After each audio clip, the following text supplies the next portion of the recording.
Something is wrong. The human soldiers stand in perfect rows. Thousands of them. Shoulder to shoulder. Weapons ready. Eyes forward. But they are not looking at a human general. They are not taking orders from one of their own. Every single one of them is staring at her. She is tall. Her skin is deep green, like the color of a forest at midnight. Her eyes glow like two burning emeralds. Her armor is silver and gold, carved with symbols no human has ever seen before. A crown of sharp silver spikes sits on her head like a weapon. She is not human. She never was. And yet every soldier in that field would die for her. But here is what nobody talks about. Here is what they never put in the history books. Here is the truth that has been buried, hidden, and locked away for decades. This alien commander does not just lead human forces. She controls them. And the story of how that happened will shake you to your core. Today, on Hi-Fi Sci-Fi, we are going to take you inside a story that most people have never heard. We are going to show you 3 things that will completely change the way you think about power, loyalty, and what it really means to be human. First, we will show you how a female alien commander ended up leading the most powerful human military force ever assembled. Second, we will show you the moment one human soldier changed everything with a single letter. And third, we will reveal the secret that this commander has been hiding. A secret so powerful that both humans and aliens would go to war to keep it buried. No slow build. No wasted time. Let me show you exactly how this happened. The planet was called Vareth. Nobody on Earth had ever heard of it. It did not appear on any map. It was not mentioned in any official document. If you searched for it, you would find nothing. Just silence. But Vareth was real. It sat on the outer edge of the Calden system, 300 light years from Earth. It was a hard planet. Rocky ground, thin air, skies that turned a strange shade of purple every morning before the twin suns rose above the mountains. The kind of place that tested everything inside you. The kind of place that either made you stronger or broke you completely. It was the kind of place Commander Zaravel had called home her entire life. Zaravel was not like the other commanders in the Galactic Alliance. She was younger than most of them. She had earned her rank faster than any officer in the history of the Alliance military. By the age of 30 in Velhari years, which translated to roughly 42 human years, she had already led 14 major campaigns. She had won 12 of them. The other 2 had ended in draws that most senior officers considered near impossible victories given the circumstances. She was brilliant. Precise. Cold when she needed to be. And she had a reputation that traveled across star systems before she ever arrived anywhere. When you heard that Commander Zaravel was coming, you did not sleep well that night. Her people, the Velhari, were an ancient race. They had been part of the Galactic Alliance for over 3 centuries. They were tall, lean, and built for endurance. Their green skin was tougher than it looked, able to handle temperature swings that would kill a human in minutes. Their eyes, always glowing in shades of green or gold, could see in near total darkness. And their minds were sharp in a way that was difficult to describe. They processed information faster. They read situations with a kind of instinct that seemed almost supernatural. But the Velhari were also deeply proud. And Zaravel was the proudest of all of them. She had earned everything she had. Every rank, every medal, every ounce of respect had been pulled from the universe through sheer force of will. She had never been given anything. Her family was not powerful. Her homeworld was not rich. She had started at the bottom of the Alliance Military Academy, with nothing but her mind and her hunger, and she had climbed. Every step, every battle, every impossible decision had shaped her into exactly what she was now. The most feared commander in the outer sectors. So when the Galactic Alliance High Council called her into the main chamber on the Alliance capital station and told her she was being reassigned, she did not show emotion. She stood straight, arms at her sides, eyes forward. But inside, something stirred. The reassignment was not to another alien unit. It was not to a Velhari fleet or a mixed-species strike force. It was not even to a frontline combat position, which was where she had always been most comfortable. The reassignment was to Earth. More specifically to the Human Military Joint Command stationed at a massive base on the outer edge of North America, deep in the mountains where the air was clean and the signals did not travel far. She was being asked to take command of the 7th Human Expeditionary Force. 42,000 human soldiers, the largest human military unit ever deployed under Alliance oversight. Zaravel stood in that chamber and listened to the full briefing without saying a single word. She looked at the holographic maps. She reviewed the unit reports. She studied the casualty statistics from the last 3 engagements where the 7th had been deployed. The numbers were not good.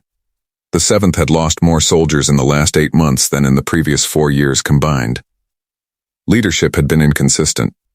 3 human commanders had rotated through the unit in less than a year. Morale was described in the reports as being at a critical low. Soldiers were questioning orders. Some were requesting transfers. A small number had gone completely off the grid. The 7th Human Expeditionary Force was not just struggling. It was breaking apart. And the Galactic Alliance needed it operational. Fast. There was a threat building in the Morrow sector, a region of space that sat between the Alliance border and the edge of what was known as the Null Zone. Nobody fully understood the Null Zone. Alliance scouts had entered it. Few had come back. The ones who did come back were changed in ways that were difficult to explain. They spoke differently. They moved differently. And sometimes, late at night in the medical bays, they screamed in languages that did not exist in any database. Something was coming out of the Null Zone. Something large. Something organized. And the Galactic Alliance did not have enough forces positioned to stop it without the 7th being fully operational, so they called Zaravel. When the briefing ended, the High Council representative, an old Draxi named Counselor Moth, leaned forward and looked at her with his 6 pale eyes. Commander Vel. He said slowly, "We understand this is an unusual assignment. Commanding human forces is not standard Velhari protocol. But your record speaks for itself.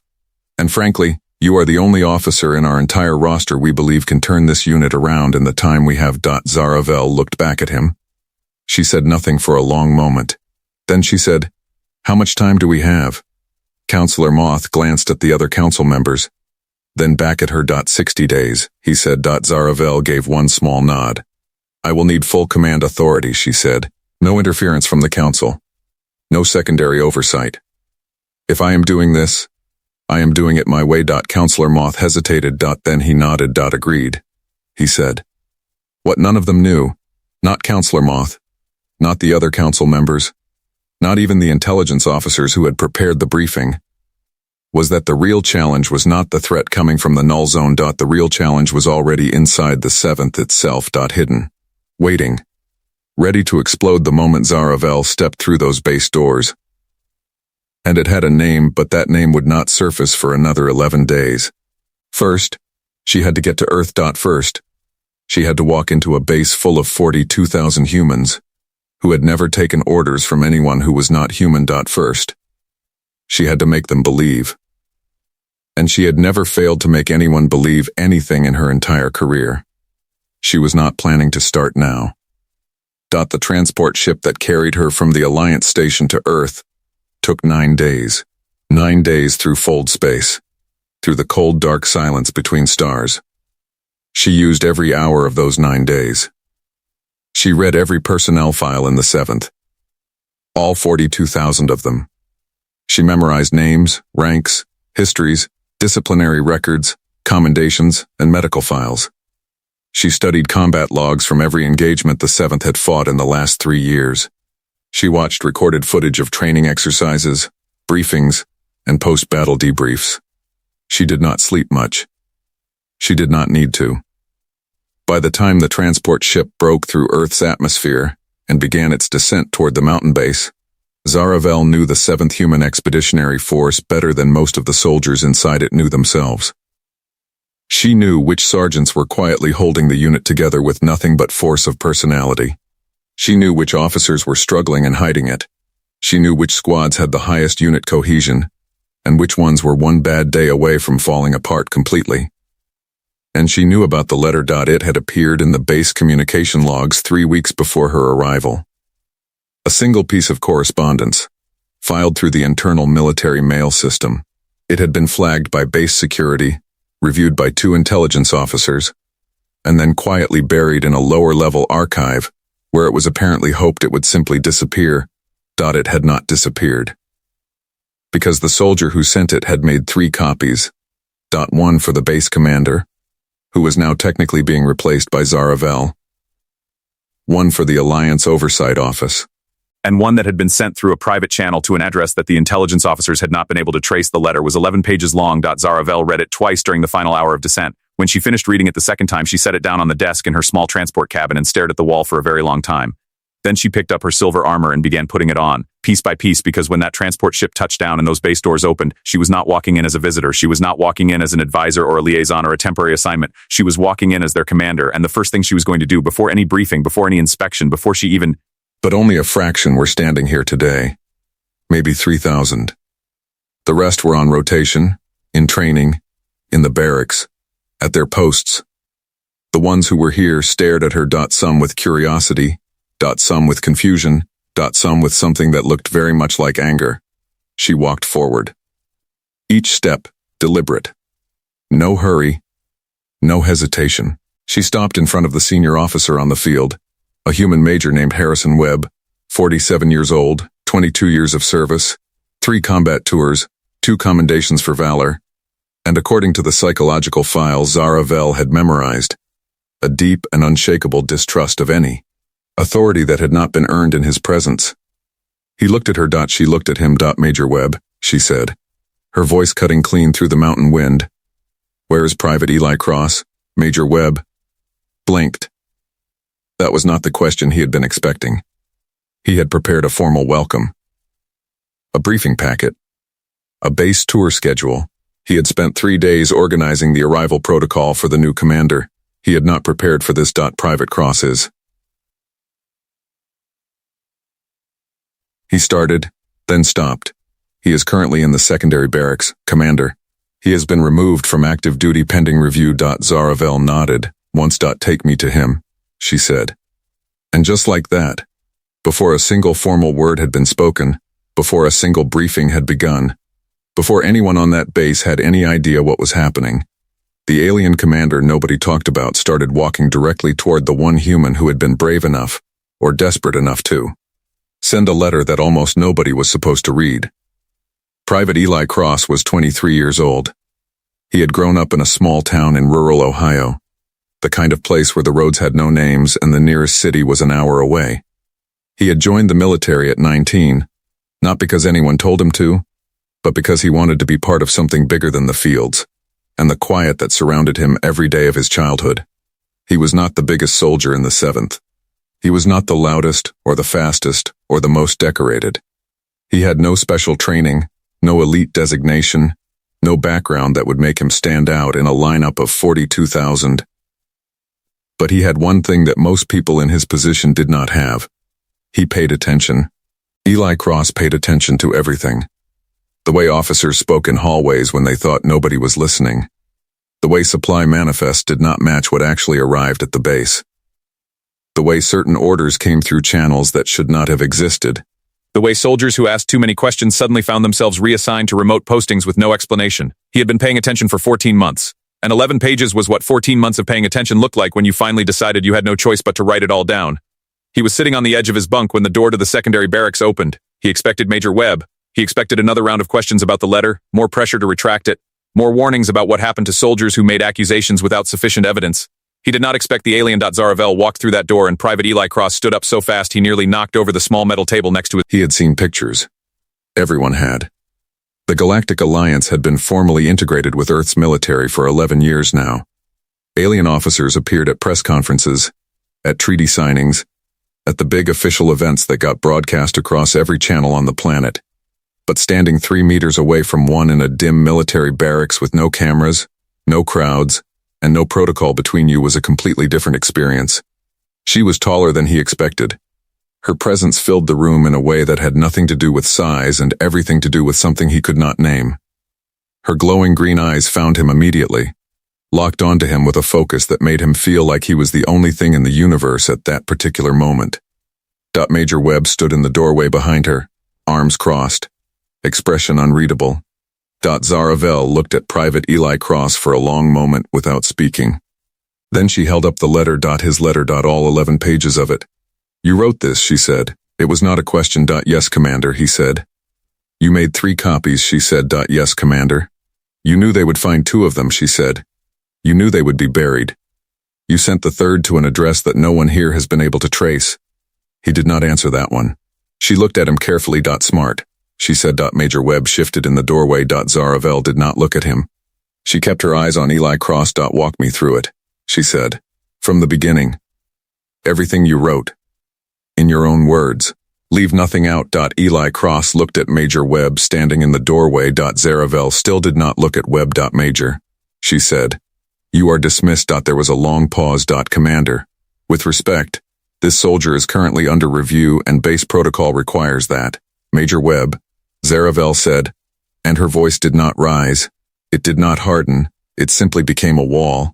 I have full command authority over this base and every person on it, granted directly by the High Council. You are dismissed. Close the door behind you. Another pause. Then footsteps. Then the sound of the door closing. Zaravel turned back to Eli Cross. Sit down, she said, not unkindly. And start from the beginning. So he did. It took him almost 2 hours. He told her about the supply discrepancies he had first noticed 8 months ago. Equipment listed as delivered that never actually arrived. Weapons signed off as operational that were sitting in storage units with parts missing. Medical supplies that disappeared between the shipping manifest and the base inventory. He told her about the communications he had accidentally intercepted during a routine monitoring shift. Encrypted signals going out from the base on a frequency that was not registered in any Alliance database. Short bursts. Irregular timing, but consistent. Always between 2 and 4 in the morning, local time. He told her about the 3 soldiers who had come to him separately. None of them knowing about the others. Each one describing something similar. A feeling that something on the base was wrong. That someone was feeding information outside the chain of command. That the combat losses in the last 3 major engagements had been worse than they should have been. Worse in a way that suggested someone on the inside had known what was coming. And he told her about Sergeant Dara Mills. Sergeant Dara Mills was 31 years old, 8 years of service. One of the most respected non-commissioned officers in the entire 7th. The kind of sergeant that soldiers followed into impossible situations because they believed, truly and completely, that she would get them out the other side. She had died 6 weeks ago. Officially, it was recorded as a combat casualty during a perimeter defense engagement on the outer moon of Veth 3. She had been in the wrong position at the wrong time, and an enemy strike had caught her unit in the open. That was the official story. Eli Cross did not believe it.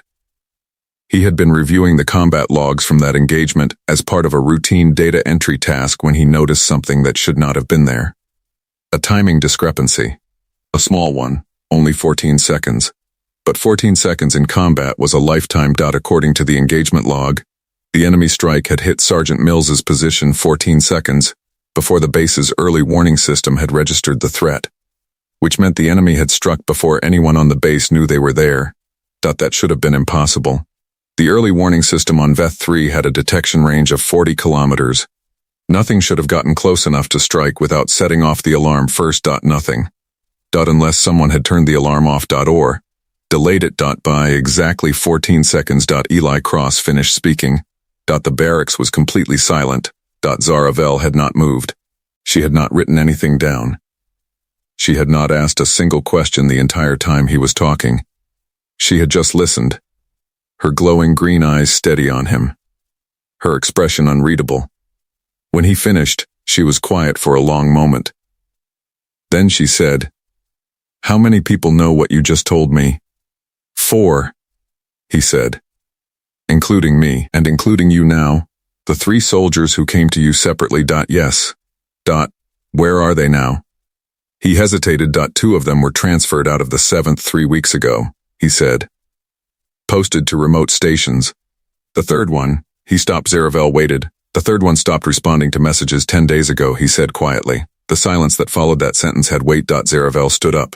She walked to the small window of the barracks and looked out at the mountain base, the rows of buildings, the soldiers moving between posts, the ordinary machinery of a military installation going through its daily operations. She stood there for a long time. Then she turned back to Eli Cross. "You took a significant risk," she said. "I know," he said. "You knew when you sent that letter that it would most likely be buried. That you would likely be pulled from active duty. That your career in the military could be over." "I know," he said again. "Why did you do it?" She asked. He looked at her. Because Sergeant Mills deserved better than a lie, he said. Zaravel looked at him for a long moment. Then she said something that Private Eli Cross did not expect. So did the 47 other soldiers who died in that engagement, she said quietly. I counted them in the combat report. They all deserved better than a lie. She walked back to the center of the barracks. Private Cross, she said. As of this moment, you are reinstated to full active duty. You report directly to me. You speak to no one else about anything we discussed today. Not a word. Not a hint. Can you do that? He stood up straight. Yes, Commander, he said. She looked at him one more time. Then she turned and walked toward the door. She put her hand on the handle, then stopped without turning around. Private Cross, she said. Yes, Commander? You were right to send the letter. She opened the door and walked out, and somewhere deep inside the base, in an encrypted communication relay that nobody was supposed to know about, a signal began its slow, careful journey toward coordinates that were not listed in any Alliance database. Something had changed. Something had been set in motion, and the people responsible for Sergeant Dara Mills's death had no idea yet that the most dangerous officer in the Galactic Alliance had just arrived, and that she had already found the one human soldier who knew exactly where to look. The first thing Zaravel did after leaving the secondary barracks was not call a command meeting. It was not review the operational reports waiting on her desk. It was not inspect the base facilities or meet with the senior officers, or review the threat assessment from the null zone.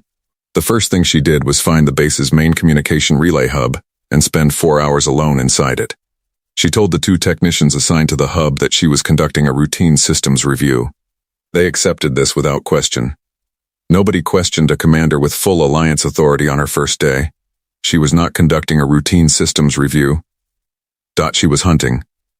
The signal that Eli Cross had described, short encrypted bursts going out between 2 and 4 in the morning on an unregistered frequency, was not something that could be hidden forever if you knew what to look for. Zaravel knew what to look for. She had spent 7 years of her career in counterintelligence operations before her rise through the combat command ranks. She understood signals, encryption, frequency masking, and the specific fingerprints that unauthorized transmissions left behind, even when the people sending them believed they had covered their tracks completely. It took her 3 hours and 40 minutes to find it. The signal was real. It was still active. And it was more sophisticated than Eli Cross had realized, because it was not just one transmitter. There were 4 separate relay points distributed across the base, each one sending only a small fragment of the actual message, the fragments only combining into a coherent transmission when they were intercepted and assembled at the receiving end. Whoever had set this up knew exactly what they were doing. This was not an amateur operation. This was something that had been planned carefully, resourced properly, and maintained by someone with both technical knowledge and significant access. Zaravel copied everything she found onto a personal data chip that she sealed inside a compartment in her armor. She restored the relay hub to its exact previous state. She thanked the 2 technicians on her way out. She walked calmly back to the command building and sat down at her desk and looked at the wall. The situation was worse than the High Council understood. She had suspected this before she landed. The pattern of the 7th's failures was too consistent to be purely the result of low morale and leadership instability. Battles did not go wrong in quite this specific way by accident. The distribution of the losses, the timing of the failures, the particular positions that had been hit, it all had a shape to it when you looked at it from the right angle. Now she had confirmation. Someone inside the 7th Human Expeditionary Force was feeding operational intelligence to an outside party. Someone with enough access to know deployment schedules and patrol routes and the exact parameters of the base's early warning systems. Someone who had either directly caused or knowingly allowed the deaths of 48 soldiers, including Sergeant Dara Mills. The question was who? And the answer to that question was going to require care, because the wrong move now, a premature accusation, a visible investigation that tipped off the wrong person, could cause the signal operators to go dark, destroy evidence, and disappear into the base population of 42,000 soldiers, where finding them again would become infinitely harder. She needed to move carefully. She needed someone she could trust inside the base. She had one candidate. Private Eli Cross. 23 years old. No connections to the base command structure. No history with any of the senior officers. Removed from active duty and isolated, which meant no one would notice if his movements changed slightly. And most importantly, he had already demonstrated that he was both observant and discreet. The letter had been his idea. The 3 copies, the untraceable 3rd address, the way he had waited until he had enough specific documented evidence before sending anything. That was not the behavior of someone acting on impulse. That was someone who understood that timing and precision mattered. She called him to the command building that evening. She gave him a cover story for the visit, a routine processing of his reinstatement paperwork, the kind of administrative task that would explain his presence in the command building without raising questions. When he arrived and the door was closed, she told him exactly what she had found. He listened without interrupting. When she finished, he was quiet for a moment. Then he said, 4 relay points. So we are not looking for one person. Most likely not, she said. A network. Minimum 3 people to maintain 4 relay points without any single individual spending too much time in any one location. Could be more. He said. Could be significantly more, she agreed. Which is why we say nothing. Not to anyone. Not until we know. He nodded. What do you need from me? He asked. She had already thought through this carefully. She needed eyes in places she could not be.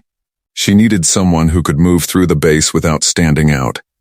She needed someone who could observe without being observed, who could ask questions that sounded like casual conversation, who could access areas of the base without triggering the kind of attention that a new alien commander conducting an investigation would inevitably attract. She gave him a list. 12 names from the personnel files she had memorized on the transport ship. Soldiers whose records had small irregularities that she had flagged but not yet followed up on. Slight anomalies in duty rosters. Minor gaps in communication logs. The kind of tiny imperfections that were easy to explain away as administrative error, but which, taken together, formed a pattern. I need to know where each of these soldiers is between 2 and 4 every morning for the next 5 nights, she said, without them knowing you are watching. He looked at the list. Then he looked at her. 3 of these names are officers, he said. Yes. She said. 1 of them is a major. Yes, she said again. He was quiet for a moment. Then he said, okay. She looked at him carefully. Private Cross, she said. If this goes the wrong way, I cannot protect you. I want you to understand that. If we move before we have what we need, or if we are wrong about any of this, there are people on this base with enough authority and enough motivation to make both of our careers disappear. He met her eyes. Sergeant Mills is already gone, he said. 47 other soldiers are already gone. How many more are we going to let disappear while we worry about our careers? Zaravel was silent. Then she said, very quietly, go. Be careful. And trust nothing you hear. Only what you see. He left. She sat alone in the command building as the mountain night came down outside the windows, cold and dark and full of stars. Somewhere up there, beyond those stars, something was growing in the null zone. Something that the Alliance was scrambling to prepare for. And right here, inside the most critical human military unit on Earth's roster, someone was making sure that preparation would fail. She did not know yet who they were. She did not know yet who they were working for, but she was going to find out. She had 60 days. And she had already used 3 of them. On the 3rd night, Eli Cross found the first one. It was 2:47 in the morning. He had spent the previous 2 nights mapping the movements of the 12 names on Zaravel's list, sleeping in short intervals, using the base's maintenance access routes to move between observation points without crossing the main patrol paths. He had eaten twice in 3 days. He was running on military-grade stimulant tablets and something that was starting to feel very much like purpose. The first one was a corporal named Ren Saito. Ren Saito was 29 years old, 6 years of service. A communications specialist who worked the night rotation in the secondary signal monitoring room on the base's east wing. His personnel file had one of the irregularities that Zaravel had flagged. A 3-week gap in his duty log from 8 months ago that had been filled in with a blanket administrative note and never explained further. At 2:47 on the 3rd night, Eli Cross watched from the maintenance duct above the east wing as Ren Saito, who was supposed to be monitoring Alliance communications channels, instead opened a secondary panel beneath his workstation, connected a small external device to a port that should not have existed in that panel, and began a process that Eli Cross could not see in full detail, but could clearly see was not standard monitoring protocol. It took 4 minutes. Then Saito disconnected the device, replaced the panel, and returned to his normal monitoring screen as if nothing had happened. Eli Cross lay in the maintenance duct for a long time after that without moving. Then he carefully backed up through the duct, returned to his reinstated quarters through 3 connected service corridors, and sent a single coded message to the private channel that Zaravel had set up for this purpose. 3 words. Found one. East.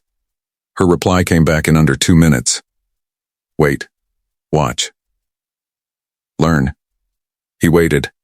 He watched. He learned. By the 7th night he had found 2 more. A lieutenant named Hargrove, stationed in the base's logistics coordination center, who made small, unauthorized adjustments to upcoming patrol deployment schedules at irregular hours, and a senior sergeant named Voss, who worked in the base's medical bay, and who, every 4 or 5 days, transferred a set of files from a restricted medical archive to a temporary buffer that was wiped 40 minutes later, too short a window for the automated security logs to flag it. But just long enough for the information to be extracted by someone who was ready to receive it. 3 people. 3 different departments. 3 different types of access. Together they could see patrol schedules, medical status of key personnel, and had the means to transmit everything out. Eli Cross reported everything. Zaravel listened to it all in the command building with the door locked and the lights low. When he finished, she stood up and walked to the window. 3 confirmed, she said. But the network needs at minimum 1 more to function the way it has been. Someone with access to early warning system parameters. That is where the 14-second delay came from. None of the 3 you found have that access. Logistics could touch some of that, he said carefully. Not enough, she said. Not to adjust the detection threshold on Veth 3. That requires direct access to Alliance tactical systems. Officer level. Above lieutenant. She turned back to him. The major, she said. He was quiet. She looked at him carefully. You already suspected it. He looked at his hands. Major Webb knew about the letter immediately. He knew I had been pulled from active duty. He knew the filing details of the 3 copies. The only way he could have known all of that so fast was if he had access to the base's internal communication archive that is supposed to require command-level clearance, which he should not have had, she said. No, said Eli. He should not have. The silence between them had weight. Major Harrison Webb, 22 years of service, commendations for valor, the face of everything dependable and decorated in the 7th Human Expeditionary Force. Why? Eli asked. Zaravel was quiet for a moment. I do not know yet, she said. And I need to. Because I need to understand who they are working for. Knowing about the network inside this base is useful. Knowing who is running the network from outside, who is receiving the transmissions, what they are doing with the information, that is what the High Council needs. So we can't move yet, he said. We cannot move yet, she confirmed. He rubbed his eyes. How much time do we have? He asked. She said nothing for a moment. The next major deployment of the 7th is in 19 days, she said. Full force exercise in the Veth system. Real coordinates. Real timing. Exactly the kind of operational data that has been used before to position strikes. He looked up. If we are right, she said carefully, and someone outside this base receives the deployment coordinates for that exercise, and the same thing happens that happened on Veth 3 6 weeks ago. She did not finish the sentence. She did not need to. He understood. 42,000 soldiers. 19 days, he said. 19 days, she confirmed. She turned back to the window. Below, the base went about its normal rhythms. Soldiers on patrol. Lights in the barracks windows. The quiet machinery of military life continuing exactly as it appeared. She needed the 4th person. She needed the connection to whoever was outside. She had 19 days. She was Zaravel.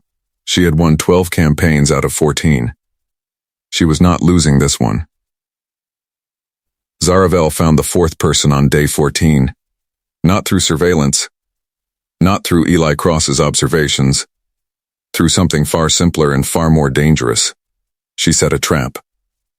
On day 11, she called a command briefing with all senior officers including Major Webb. She presented a detailed operational plan for the upcoming VETH system deployment. Routes, timing, specific coordinates, troop distribution. All of it false. Every coordinate was slightly shifted. Every timeline was offset by small amounts. The fake plan looked exactly like a real plan. Close enough to pass scrutiny but wrong in ways that would only matter when it was acted on by someone who had received it and trusted it. She filed the plan in the command archive. Then she waited. On the morning of day 14, Private Eli Cross sent her a message. Major Webb. 3:12 am. His personal quarters. External device. I have confirmation. She had what she needed. But she needed one more thing. She needed the receiving end. She had spent the previous 10 days working backward through the signal fragments she had found on day 1, piecing together the destination coordinates from the assembled transmission patterns. The work was slow and technically demanding. She had done it entirely alone, in her personal quarters, using a portable analysis system she had brought from the Alliance Capital Station. On the evening of day 14, the destination resolved. It was not an enemy military installation. It was not an alien hostile faction operating in the null zone. It was a private relay station operating in neutral space on the border of the Alliance's outer territories. A commercial registered address with a registration number that traced back to a shell corporation that traced back to another shell corporation, that traced back to something that made Zaravel go very still when she finally reached the end of the chain. She sat with it for a long time. Then she made a secure call directly to Counselor Moth on the Alliance Capital Station. It was the first communication she had sent off the base since her arrival. The call lasted 6 minutes. When it ended, she sat alone in the dark of her command quarters, the mountain wind moving against the windows, and she felt something she rarely allowed herself to feel. Anger.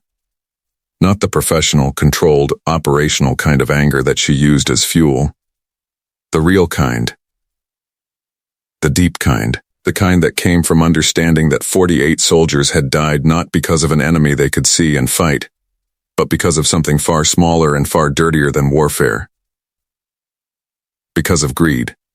The shell corporation at the end of the chain, the one that owned the relay station, the one that was receiving 42,000 soldiers' operational details and selling them to the highest bidder in the neutral territories, did not belong to an alien faction.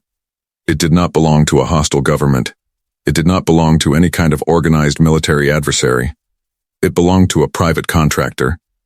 A human private contractor with Alliance-level defense contracts, security clearances, and enough political connections on both Earth and the Alliance capital to have stayed invisible for the better part of 2 years, while soldiers died in operations that had been quietly sabotaged to keep the conflict running.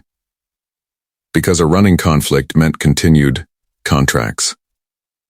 Continued contracts meant continued money.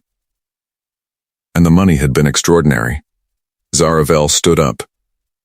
She walked to the door of her command quarters. She opened it. Eli Cross was standing in the corridor. He had not been told to come. He had simply come. Some instinct or some understanding of timing that she was beginning to recognize as genuine tactical intelligence driving him to exactly the right place at the right moment. She looked at him. "Tomorrow," she said. He nodded. "All 4?" he asked. "All 4," she said. "And then we send everything we have to the High Council, the Earth Military Oversight Committee, and the 3 independent media channels that cover Alliance-Earth relations." He was quiet for a moment. "That 3rd copy I sent," he said. "The untraceable one." She looked at him. "It was not untraceable to me," she said simply. "I traced it on the transport ship. That is why you were the first person I asked for when I landed." He stared at her. "You knew," he said. "I suspected," she said. "You confirmed it." He processed that for a moment. Then something crossed his face. Something between exhaustion and relief and something else he did not have a word for. "Tomorrow," he said. "Get some sleep," she said. "You have earned it." She closed the door, and in the morning the 7th Human Expeditionary Force learned something about the alien commander in the silver and gold armor that they had not known before. That when she moved like a storm, and she left nothing standing that needed to fall. It happened fast. Alliance security teams arrived at the mountain base at 0600 hours on day 15, transported from the nearest Alliance station via priority fold transit, the kind of deployment reserved for situations of immediate operational significance. Major Webb was detained in his quarters before he reached his morning coffee. Corporal Saito, Lieutenant Hargrove, and Sergeant Voss were picked up simultaneously at their assigned posts across the base. All three within the same 4-minute window. None of them had time to send a final transmission. None of them had time to destroy anything. The external devices were recovered intact from each location. The private relay station in neutral space was shut down by Alliance authority within 12 hours, its records seized and sealed. The contractor at the end of the chain was a man named Declan Marsh. He was based in London, 58 years old. He had held Alliance defense contracts for 11 years. He had attended diplomatic functions with senior Alliance officials. He had been photographed at charity events in both Washington and Brussels. He was, by every external appearance, exactly the kind of respected, connected, influential figure who never ended up being responsible for the deaths of 48 soldiers in a conflict they were told was against an external enemy. He was arrested at his home in Kensington on a Tuesday morning by a joint Alliance Earth enforcement team. The story broke across every major channel on Earth and every Alliance news network simultaneously. For 48 hours, it was all anyone talked about. Zaravel watched none of it. She was standing on the landing field of the mountain base on the morning the story broke, and she was doing something she had not done since she arrived. She was talking to her soldiers. Not in a command briefing, not behind a desk. She was walking the base, from building to building, stopping at posts and training areas and mess halls and barracks, and she was talking to them, asking questions, listening to answers, learning names that were not in any file. The soldiers watched her the way they had watched her on the landing field on her first day, with curiosity and something uncertain. But the uncertainty was different now. It was not the uncertainty of people looking at a stranger.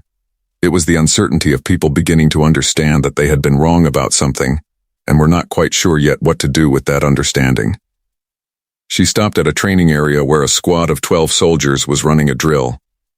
She watched them for a while. The drill sergeant, a woman named Corporal Adizi, who was 26 and had the most consistent marksmanship scores in the entire Eastern Barracks block, paused the drill when she noticed the commander standing at the edge of the training area. Zaravel shook her head slightly. "Continue," she said. Corporal Adizi looked at her for a moment. Then she turned back to her squad. "You heard the commander," she said. "Continue." And they continued. Zaravel watched them run the drill. She noticed 3 things that could be corrected.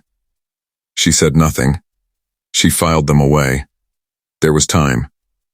When the drill ended, one of the younger soldiers, a private who could not have been older than 20, looked over at her with the particular expression of someone who wants to say something and does not quite know if they should. She looked back at him. "Speak," she said. He blinked. "Commander, I wanted to say. About Major Webb. And the others." He stopped. "A lot of us didn't know." "I know," she said.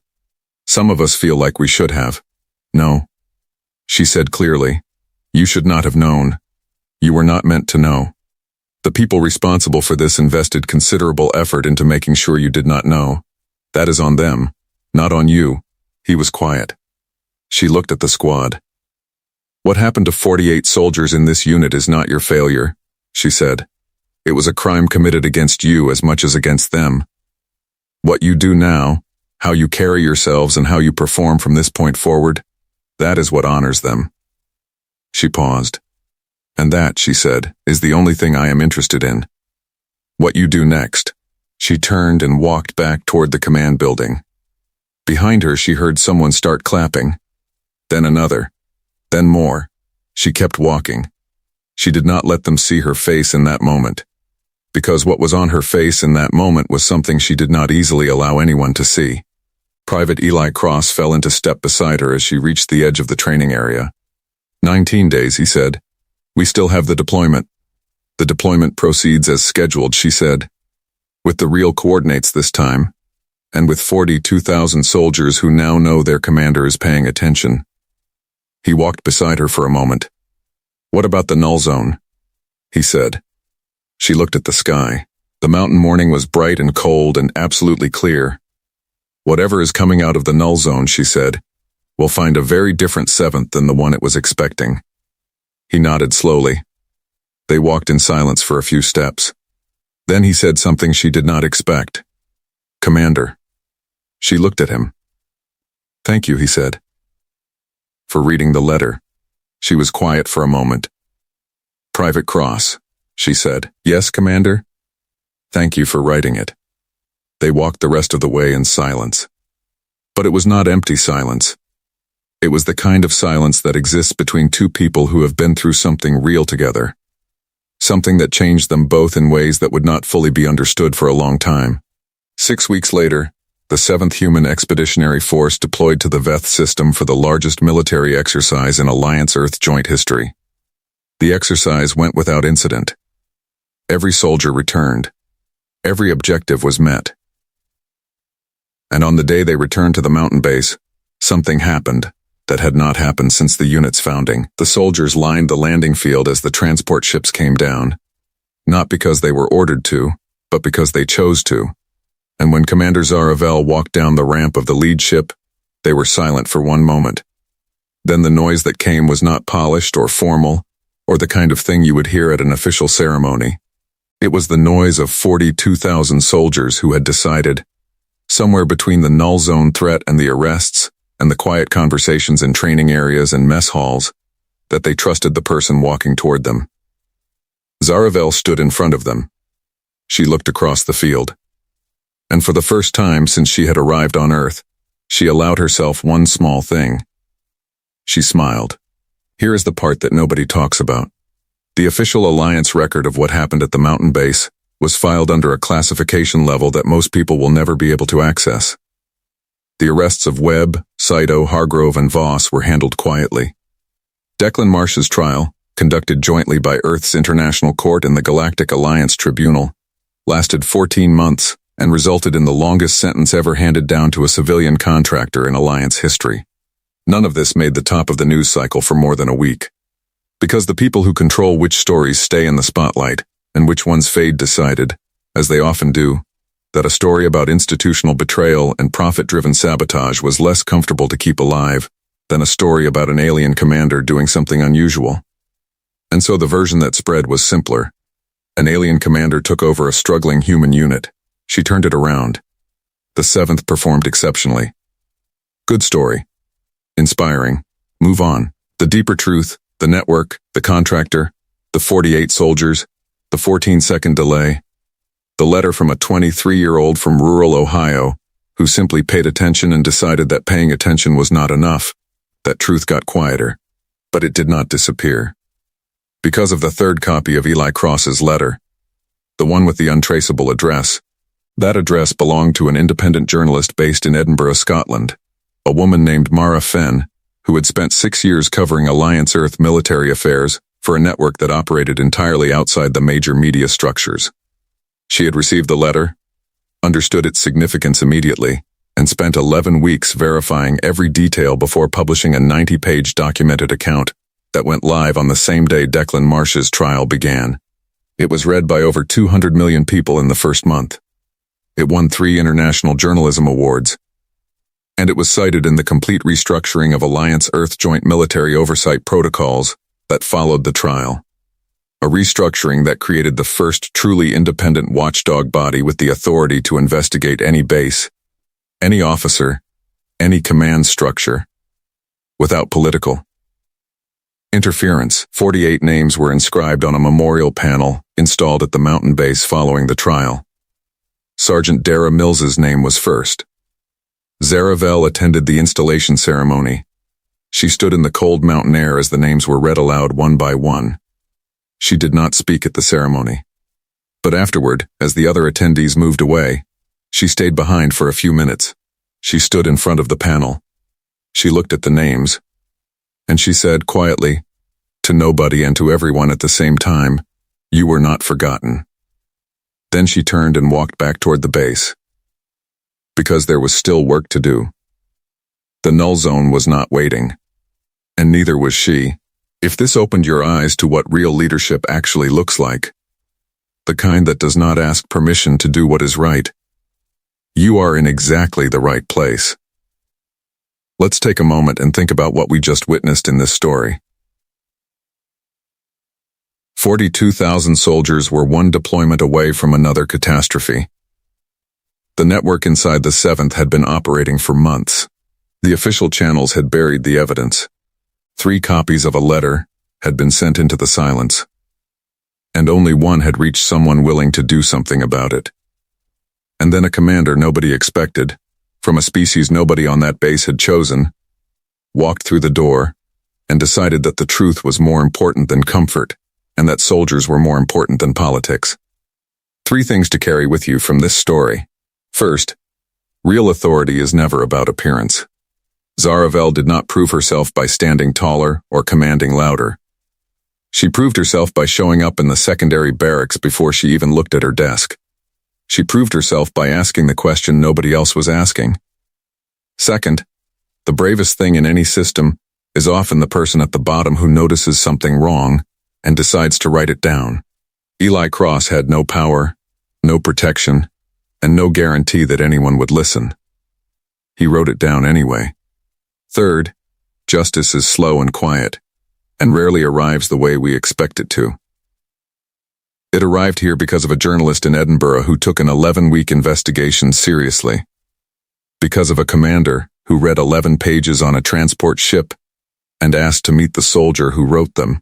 Because of 48 names that deserved better than a cover story. If you believe that stories like this, stories about courage and truth, and what humans are capable of when pushed to their absolute edge, deserve to be told, then here is what we ask. Hit that subscribe button right now. Because we tell these stories every single week on HFI Sci-Fi, and you do not want to miss what is coming next. Leave a comment below with one word that describes Commander Zaravel. Just one word. We want to see what this story made you feel. And if you want to go deeper, watch our next story already queued up on your screen. Because what happens when the null zone finally opens is something nobody in the 7th, not Zaravel, not Eli Cross, not the entire Galactic Alliance, was prepared for. One question to leave you with. If you were Eli Cross, knowing what you knew, knowing the risks, knowing that most people who sent that letter ended up transferred or worse, would you have sent it? Tell us in the comments. We read every single one. We will see you in the next story.